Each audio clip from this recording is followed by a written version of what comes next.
Hello students, sorry for interruption in MCQ. Actually कई students ने request किया था ऑन फोन एंड कमेंट्स में भी कि sir 30 minutes half an hour काफ़ी समय होता है, उससे ज़्यादा का क्लास प्लीज़ ना लें, उससे ज़्यादा का लेक्चर ज़्यादा एब्जॉर्ब नहीं कर पाते। तो मैंने टाइमर लगा रखा था और इसलिए 30 मिनट्स का टाइमर लगाया था, इसलिए 8th क्वेश्चन में ही वो इंटरप्ट हो गया। सॉरी, कोई बात नहीं। अब मैं लिखूंगा नहीं, लिखने में काफ़ी समय जाता है। मैंने 2-3 क्वेश्चन लिख दिया यहाँ पर जो भी छोटा था, और उसके पश्चात मैं क्वेश्चन पढ़ूंगा और उसका एक्सप्लेनेशन मैं आपको बता दूंगा, आंसर बता दूंगा। और डिस्क्रिप्शन बॉक्स में ये सारे जो कलेक्टेड क्वेश्चंस हैं जो कि कॉम्पिटिशन्स में, वेरियस कॉम्पिटिशन्स में पूछे गए हैं विगत 10 वर्षों में, तो उसे मैं डिस्क्रिप्शन बॉक्स में मैं दे दूंगा। तो वो आप वहाँ से मल्टीपल चॉइस क्वेश्चन आप देखेंगे, आप लिख भी सकते हैं, वहाँ से लिख लेना। क्लियर। और यहाँ पर हम लोग डिस्कस कर लेंगे कि क्या आंसर होगा, उसका एक्सप्लेनेशन क्या होगा, बाकी के 3 ऑप्शंस क्यों ना आंसर होंगे। क्लियर। तो 8th क्वेश्चन में ही हमारा ये वीडियो इंटरप्ट हो गया था, सॉरी। तो आइए, क्वेश्चन नंबर 8 कहता है product of sexual reproduction generally generates. ये नीट का क्वेश्चन है 2013 का।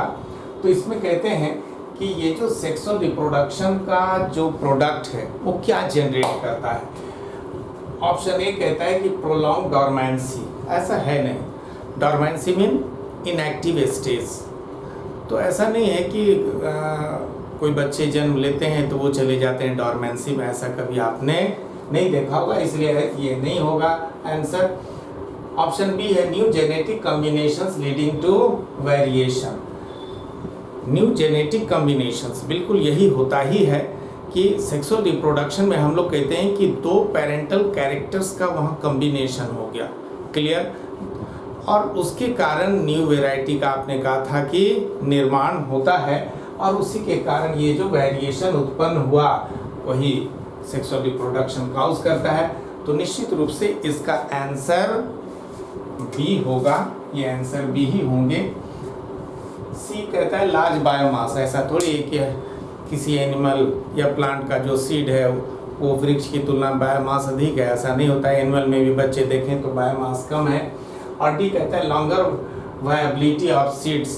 कोई जरूरी नहीं कि सेक्सुअल रिप्रोडक्शन द्वारा ही तो सीड्स बनते हैं, उसकी वो वायबिलिटी लॉन्ग होती है। सबकी वायबिलिटी अलग अलग, काफ़ी शॉर्ट भी है, 30 मिनट से कम भी आपने पढ़ा, और काफ़ी लॉन्ग वायबिलिटी भी होती हैं। क्लियर है। नेक्स्ट क्वेश्चन आइए, which one of the following is correctly matched. कौन करेक्टली मैच्ड है। ए में आइए क्लेमाइडोमोनास कोनिडिया, कौन सही मैचिंग है। ये IPMT 2012 का क्वेश्चन है।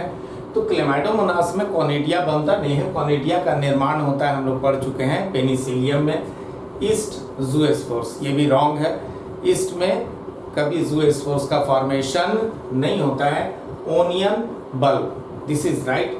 The modification of onion garlic is called bulb. ये सही मैचिंग है। जिंजर शक्कर, ये भी रॉन्ग है। शक्कर जो होता है वो सब एरियल स्टेम का मॉडिफिकेशन है, जिंजर में जो मॉडिफिकेशन है that is rhizome.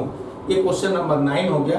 Question number 10 काफ़ी लंबा है, अभी हम डिस्कस करेंगे, पूरा बोर्ड ही भर जाएगा। खैर, क्वेश्चन नंबर 11 बिल्कुल आसान सा क्वेश्चन है। कहते हैं the eyes of the potato tuber are. आलू के ऊपर जिसको हम लोग आईज, आँख कह देते हैं, एक्चुअली वो क्या है। That is option A axillary buds, B root buds, C flower buds, D shoot buds. तो पोटैटो हम लोग जानते हैं स्टेम का मॉडिफिकेशन है, और वो जो आइज होते हैं वो एक्सिलरी बर्ड्स का मॉडिफिकेशन होता है। क्लियर। वो इसके लीफ के एक्सिल में रहते हैं एक्सिलरी बर्ड्स। अब आ जाओ आप क्वेश्चन नंबर 10। 11 हो चुका, 10 मैंने कहा कि थोड़ा लंबा क्वेश्चन है, 2005 का है ये, समझिए आप। क्वेश्चन है मोनोएसियस प्लांट ऑफ कारा शोज अक्रेंस ऑफ। कारा 2 क्वेश्चन पहले भी हम लोग पढ़े थे।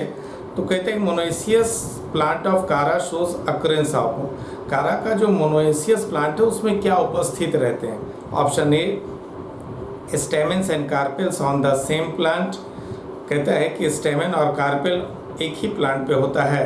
Option B upper antheridium and lower oogonium on the same plant, ये भी गलत है। वहाँ तो कारा में वो लोअर प्लांट है, एल्गी है, वहाँ स्टेमन कार्पेल होते नहीं हैं। ऑप्शन बी भी कह रहा है कि ऊपर एंथेरिडियम होता है, नीचे उगोनियम होता है। मैंने आपको बताया था कि कारा में ऊपर उगोनियम होता है, that is female sex organ, and नीचे होता है antheridium, that is male sex organ. Option C कहता है upper oogonium and lower antheridium on the same plant, this is right answer. Clear कि ऊपर उगोनियम रहता है, that is female reproductive organ, और वहीं नीचे स्फेरिकल होते हैं एंथेरिडियम। क्लियर। डी कहता है antheridiophore and archegoniophore on the same plant, वहाँ एंथेरिडियोफोर आर्किगोनियोफोर होता नहीं है, वो ब्रायोफाइट्स में होते हैं। खैर, तो आंसर होगा सी। क्वेश्चन नंबर 12 आ जाइए, डिस्क्रिप्शन बॉक्स में मैं डाल दूंगा ये क्वेश्चन, आप वहाँ देख लेंगे। विच one of the following pairs is wrongly matched while the remaining 3 are correct, कहता है विच one of the following pair is wrongly matched, इसमें से कोई एक जो है वो रॉन्ग है, बाकी 3 जो पेयरिंग है वो करेक्ट है। वो क्या? Option A Bryophyllum leaf buds, this is right, Bryophyllum में लीफ बर्ड होता है, लीफ मार्जिन्स में। Option B agave bulbils, agave में बल्बिल्स होते हैं, ये भी सही है। पेनिसिलियम कोनेडिया, बार बार पेनिसिलियम का नाम आ रहा है, कोनेडिया का याद रखिएगा। पेनिसिलियम में स्पोर्स का निर्माण एक चेन में होता है और उसे हम लोग कह देते हैं कोनेडिया, ये भी सही है।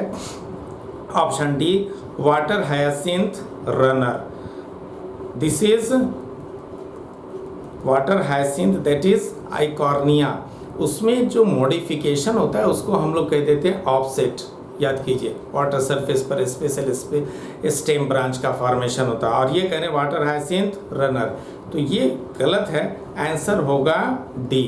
Clear.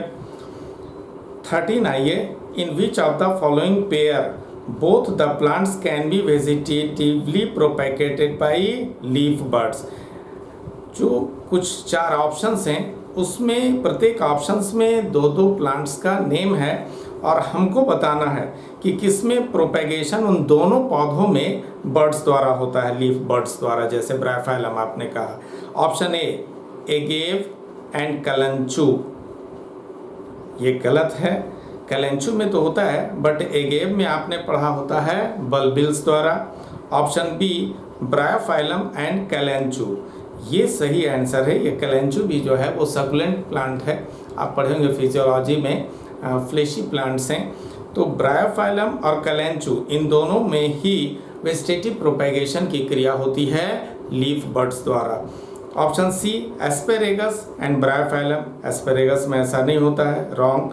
D chrysanthemum and agave, chrysanthemum that is गुलदाउदी, उसमें भी ऐसा नहीं होता है, इसलिए ये भी गलत है, answer is B. Question number 14 आ जाइए, vegetative propagation in mint occurs by, mint हम लोग जानते हैं मेंथा, पुदीना, यस। तो vegetative propagation in mint occurs by the option is A sucker, B runner, C offset, D rhizome. आपके निश्चित रूप से आपके दिमाग में आंसर आ गया होगा, that is sucker. Next question आइए, which one of the following plants is monoecious, ये मोनोएशियस डायसियस का कंसेप्ट हमेशा रखेंगे। मोनोमीन 1 मैंने बताया था, ओकायोसमीन हाउस, ये वर्ड याद रखेंगे तो ऐसे ही आंसर मिल जाएगा। एक घर कहने का अर्थ है कि mail reproductive organ and female reproductive organs both are present on same individual, तो option A papaya, B Marchantia, C Pinus, D Cycas. The answer will be Pinus. Papaya याद कीजिए डायसियस होता है, मेल प्लांट अलग female plant अलग, Marchantia bryophytes हैं उसमें भी अलग अलग होते हैं, साइकस भी डायसियस है, मेल प्लांट अलग होते हैं फीमेल प्लांट अलग होंगे। पाइनस जिम्नोस्पर्म से, साइकस भी जिम्नोस्पर्म से, बट पाइनस जो है वो होता है monoecious. Clear. Next, vegetative propagation in Pistia occurs by, Pistia जानते हैं एक्वेटिक प्लांट से, पिस्टिया आइकॉर्निया, जलकुंभी जो कह देते हैं हम लोग। द ऑप्शन इज, पूछ रहा है कि पिस्टिया में वेजिटेटिव प्रोपेगेशन कैसे होता है। बिल्कुल आसान क्वेश्चन है। Option A stolon, B offset, C runner, D sucker. The answer will be offset. अभी मैंने डिस्कस किया था कि पिस्टिया आइकॉर्निया में वेजिटेटिव प्रोपेगेशन होता है ऑफसेट द्वारा। Question number 17, syngamy can occur outside the body of the organism in, remind syngamy, the fusion of male and female gametes is called syngamy. Male और female gamete के आपस में fuse करने की क्रिया को हम लोग कह देते हैं सिनगैमी। तो कहता है कि outside the body of organism, किसी भी ऑर्गेनिज्म के बॉडी से बाहर फ्यूजन हो रहा है, फर्टिलाइजेशन हो रहा है, किस में? ऑप्शन ए फंजाई, ऐसा नहीं है। बी मॉसेस, ब्रायोफाइटा, उसमें भी ऐसा नहीं होता है, वह आर्किगोनियम के अंदर ही होता है। सी एल्गी, एल्गी में होता है, वो वाटर में ही रिलीज कर देते हैं मेल एंड फीमेल गैमेट्स को और फ्यूजन होता है बाहर। डी फंड्स, टेरिडोफाइटा में भी ऐसा नहीं होता है। Then the answer will be C algae.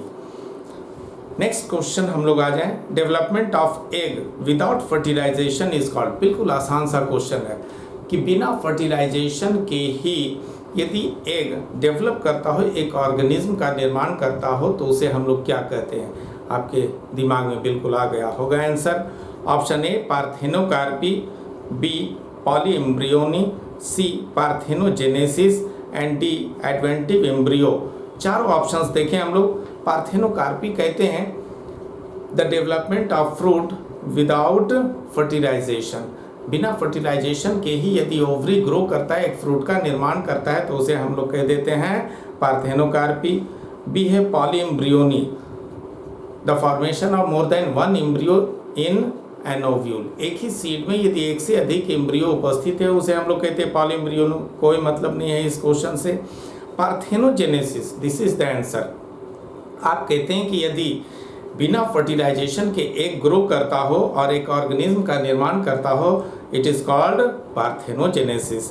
Then question number 18 का आंसर होगा ऑप्शन सी पार्थेनोजेनेसिस। डी कहता है एडवेंटिव एम्ब्रियो, वो पॉलीएम्ब्रियोनी का ही एक टाइप है, आगे हम लोग पढ़ेंगे। क्लियर।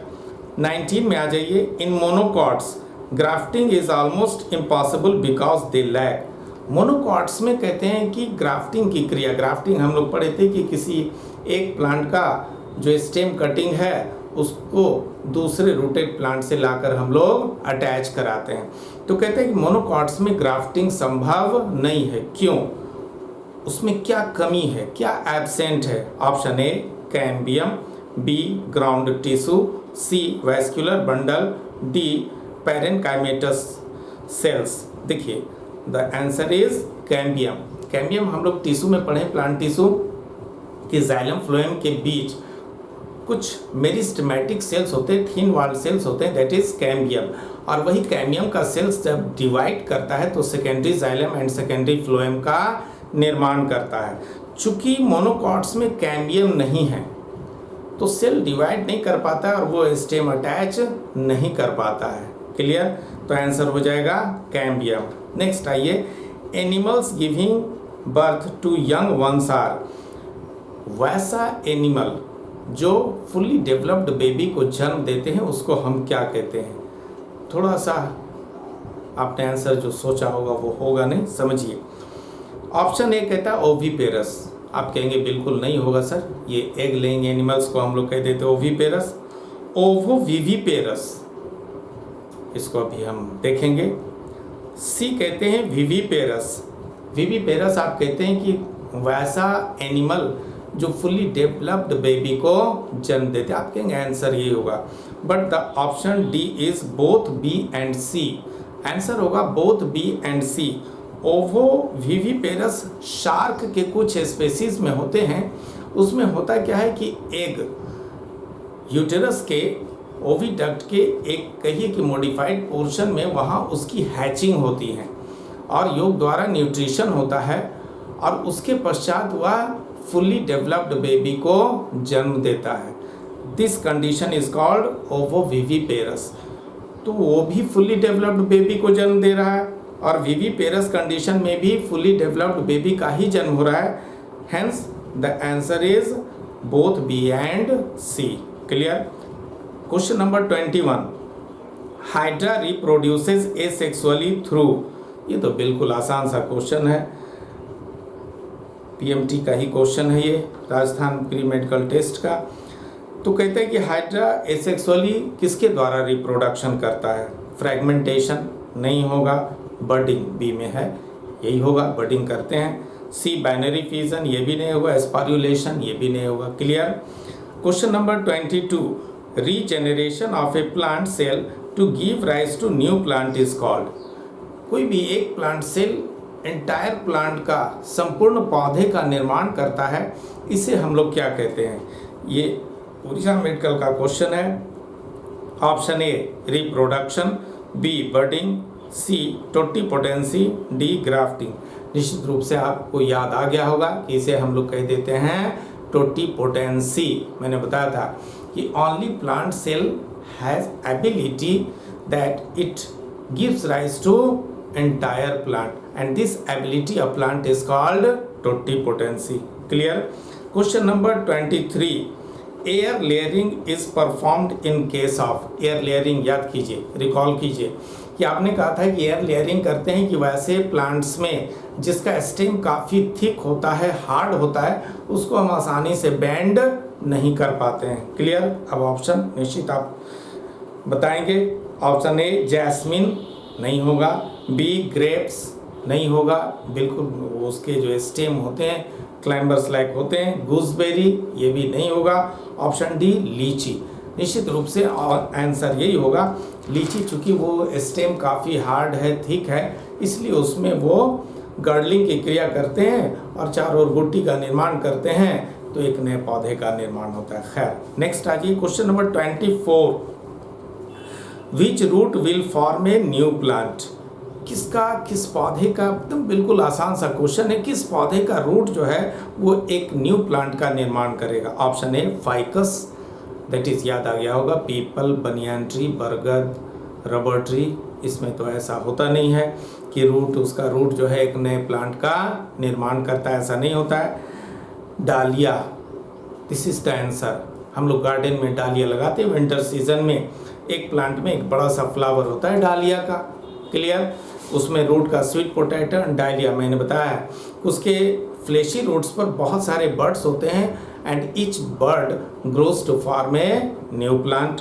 ऑप्शन सी कहता है Azadirachta, that is the botanical name of neem, margosa. नीम में भी ऐसा कभी आपने नहीं देखा होगा कि उसका रूट ग्रो करता है, एक नए प्लांट का निर्माण करता है।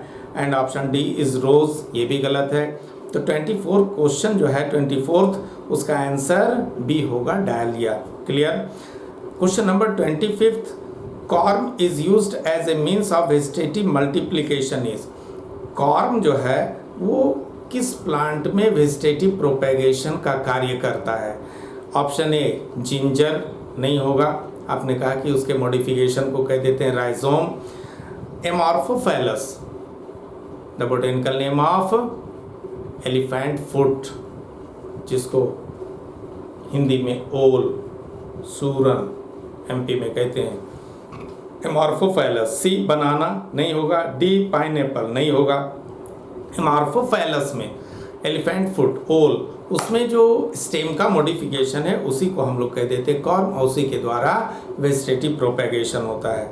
नेक्स्ट अच्छा क्वेश्चन है, scion is the term used in relation to. Scion एक टर्म है, वो किससे रिलेटेड है आपको ये बताना है। बहुत अच्छा क्वेश्चन, आसान सा question. Option A embryology, the study of embryo is called embryology. Option B grafting, option C agamospermy, and option D emasculation. निश्चित रूप से आप कह रहे हो कि sir the answer will be grafting. Grafting में आप कहते हैं कि एक जो प्लांट है उसका स्टेम कटिंग हम लोग दूसरे रूटेड प्लांट से अटैच कराते हैं, तो जिस स्टेम कटिंग को हम लगाते हैं उसे कह देते हैं सायन, और जो रूटेड प्लांट है उसको हम लोग कह देते हैं स्टॉक। क्लियर, याद आ गया। Next clone is a group of individuals got through, ये सारा देखिए ये AFMC का क्वेश्चन है। ये क्लोन जो है वो कैसे इंडिविजुअल का जो है वो ग्रुप है और उसका निर्माण कैसे होता है। Option A self pollination, B cross pollination, C vegetative propagation, D hybridisation.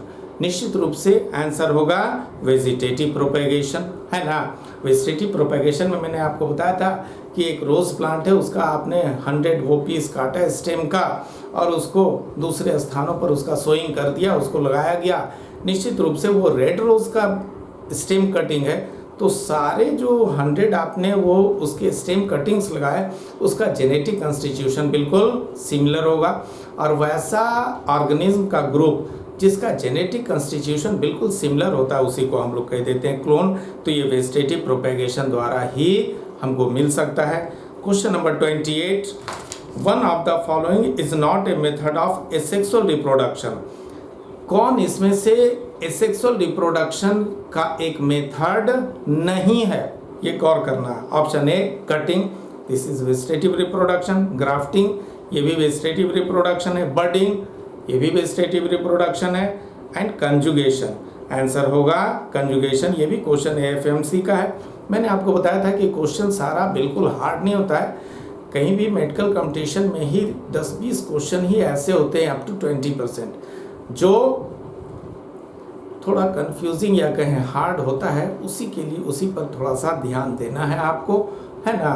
निश्चित रूप से आपको सफलता मिलेगी। तो यहाँ आंसर हो जाएगा कंजुगेशन। ये एसेक्सुअल रिप्रोडक्शन की एक विधि नहीं है।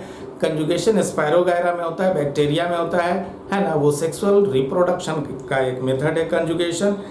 नेक्स्ट क्वेश्चन आइए 29 नंबर, if a plant fails to produce viable seeds. अच्छा क्वेश्चन है।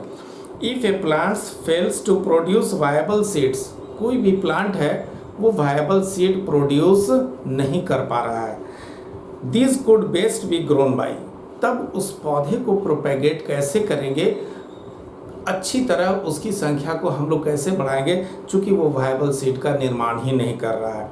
ऑप्शन पहले 4 सुने, A cutting, B micro propagation, C sexual methods, D grafting. Option A कहता है कटिंग।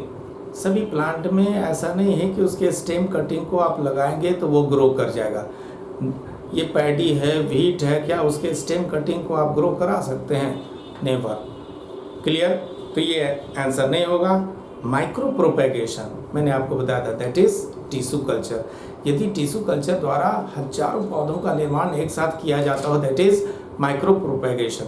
तो ये तो प्लांट्स में एबिलिटी है, सभी प्लांट्स में, कि आप उसका आइसोलेटेड सेल या टिश्यू को आप ग्रो कराएं। कुछ आर्टिफिशियल कंडीशन में ग्रो कराते हैं लेबोरेटरी में, हम लोग आगे पढ़ेंगे।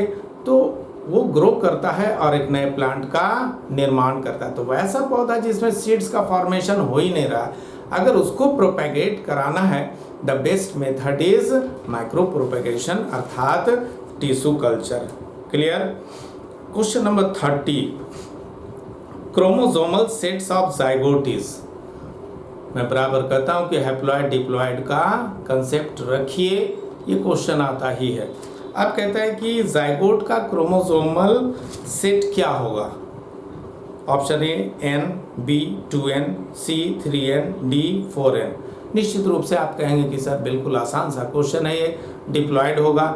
गैमीट्स हमेशा हैप्लॉइड होते हैं, तो mail and female gametes fuse करता है, तो जाइगोट, एम्ब्रियो एंड इंडिविजुअल फिर से जो है वो डिप्लॉइड हो जाते हैं। Clear? The last question is, इसके बाद पहले मैं बता दूं कि ये तो आपने मल्टीपल चॉइस क्वेश्चन बनाया रिप्रोडक्शन इन ऑर्गेनिजम्स का। क्लियर? अभी तक हम लोग पॉलिनेशन लेक्चर नंबर 11 पॉलिनेशन तक हम लोग पढ़ चुके हैं, डिस्कस कर चुके हैं। तो नेक्स्ट क्लास, इसके बाद नेक्स्ट वीडियो जो होगा कल, वो वहाँ हम लोग ऑब्जेक्टिव बना लेंगे फ्लावर का, देन पॉलिनेशन का। एक क्लास फ्लावर, देन पॉलिनेशन। जब पॉलिनेशन तक ही, चूँकि जब मल्टीपल चॉइस क्वेश्चन, अब इतना क्वेश्चन मैंने 31 आपके लिए सिलेक्ट किया, निश्चित मानिए कि क्वेश्चन इसी में से आएगा। अब मिलता जुलता रह सकता है, क्वेश्चन बनता ही नहीं तो फिर बाहर से आएंगे कहाँ से। क्लियर? इसलिए ऑब्जेक्टिव हम लोग बनाते चलेंगे, हर एक जो चैप्टर पढ़ेंगे, हर एक टॉपिक पढ़ेंगे, उसके बाद उसका मल्टीपल चॉइस क्वेश्चंस एकदम बनाएंगे। ये अति आवश्यक है। वो आपका इवैल्यूएशन है कि आपने कितना याद किया, कितना समझा है उस तथ्य को, उस फैक्ट को। क्लियर? तो इसके पश्चात नेक्स्ट क्लास में आप पढ़कर रखेंगे, आप मेरा वीडियो खोलेंगे, उससे पहले आप फ्लावर चैप्टर काइंडली पढ़ लीजिएगा। देन उसके अगले क्लास में मल्टीपल चॉइस क्वेश्चन होगा पॉलिनेशन का। पॉलिनेशन हो जाएगा तब हम फिर आगे बढ़ेंगे, पढ़ना यहाँ शुरू करेंगे। फर्टिलाइजेशन है, फ्रूट, सीड, तब ये फ्लावरिंग प्लांट का रिप्रोडक्शन का चैप्टर समाप्त होगा। क्लियर? हाँ, then the last question is a method in which roots are induced on the stem. वैसी विधि जिसमें स्टेम से रूट का निर्माण हो जाता है। कब? while it is still attached to the parent plant, जब वो अपने पेरेंट प्लांट से ही अटैच्ड है। काफ़ी अच्छा क्वेश्चन है, इंटरेस्टिंग, कि उस मेथड को हम लोग क्या कहते हैं कि जब स्टेम अपने पेरेंट प्लांट से ही अटैच्ड हैं और उसमें रूट्स निकल आते हैं। द ऑप्शन इज, ऑप्शन सुनिए, option A cutting, B grafting, C layering, D vivipary. निश्चित रूप से आप कहेंगे कि the answer is layering. Layering में क्या करते हैं कि पेरेंट प्लांट से वही ब्रांच बना रहता है, अटैच रहता है, उसको या तो आप मोड़कर मिट्टी से दबा दें या एयर लेयरिंग करें, है ना, या प्रूनिंग करके हम लोग पढ़े हैं, एप्पल में होता है माउंट लेयरिंग। तो ये किसी भी विधि से करते हैं तो वो एक नए प्लांट का निर्माण करता है। तो स्टेम मदर प्लांट से ही अटैच्ड है, उसमें रूट का फॉर्मेशन हो रहा है, दैट इज लेयरिंग। क्लियर? मैं समझता हूँ सारे चैप्टर का ये पूरा जो शुरू में था शॉर्ट में रिप्रोडक्शन इन ऑर्गेनिजम्स, उसका रिवीजन और प्रैक्टिस आपका हो गया। इसी तरह घर में और भी बुक्स आपके पास जो भी हैं वो बनाया कीजिए। कोई क्वेरी हो, कोई कन्फ्यूज़न हो तो निश्चित रूप से आप मुझसे पूछें। तो नेक्स्ट क्लास में हम लोग मल्टीपल चॉइस क्वेश्चन देखेंगे फ्लावर का। उसको खोलने से पहले कल आप फ्लावर पूरा का पूरा याद कर लेंगे, समझ लेंगे। तो अगले वीडियो तक विदा लेते हैं। Thank you, bye bye.